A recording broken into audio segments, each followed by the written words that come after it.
नमस्कार, सार्वमंथन न्यूज महाराष्ट्रमध्ये आपलं स्वागत. पाहुयात आजची सविस्तर बातमी. राहुरी फॅक्टरी येथील खेडकर ज्वेलर्स या दुकानाचे शटर गॅस कटरच्या साहाय्याने तोडण्याचा प्रयत्न झाला असून अज्ञात चोरट्यांनी रात्री हे ज्वेलरीचे दुकान फोडण्याचा प्रयत्न केला. मात्र चोरट्यांना सदर दुकान फोडण्यात यश आले नाही. या घटनेमुळे राहुरी फॅक्टरी परिसरातील व्यावसायिकांमध्ये चांगलेच घबराटीचे वातावरण निर्माण झाले आहे. राहुरी फॅक्टरी येथील विवेक विक्रम खेडकर यांच्या मालकीचे ताहराबाद रोड या ठिकाणी खेडकर ज्वेलर्सचे दुकान आहे. सदर दुकान हे मध्यरात्री दरम्यान चोरट्यांनी गॅस कटरच्या साहाय्याने फोडण्याचा प्रयत्न केला होता. मात्र चोरट्यांना यामध्ये यश आले नाही. खेडकर हे सकाळी उठल्यानंतर सदर बाब त्यांच्या निदर्शनास आली.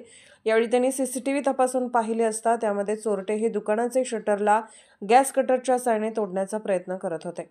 मात्र त्यांना ते तोडता आले नाही. याबाबत राहुरी पोलीस ठाण्याचे खेडकर यांनी संपर्क केला असून पुढील कारवाई सुरू असल्याचे समजले आहे. मात्र या घटनेमुळे राहुरी फॅक्टरी परिसरामधील व्यापाऱ्यांमध्ये चांगलीच खळबळ उडाली आहे. सार्वमंथन न्यूज महाराष्ट्र प्रतिनिधी अभिजित आहेर, राहुरी फॅक्टरी. सार्वमंथन न्यूज महाराष्ट्राला लाईक करा, शेअर करा, सबस्क्राईब करा.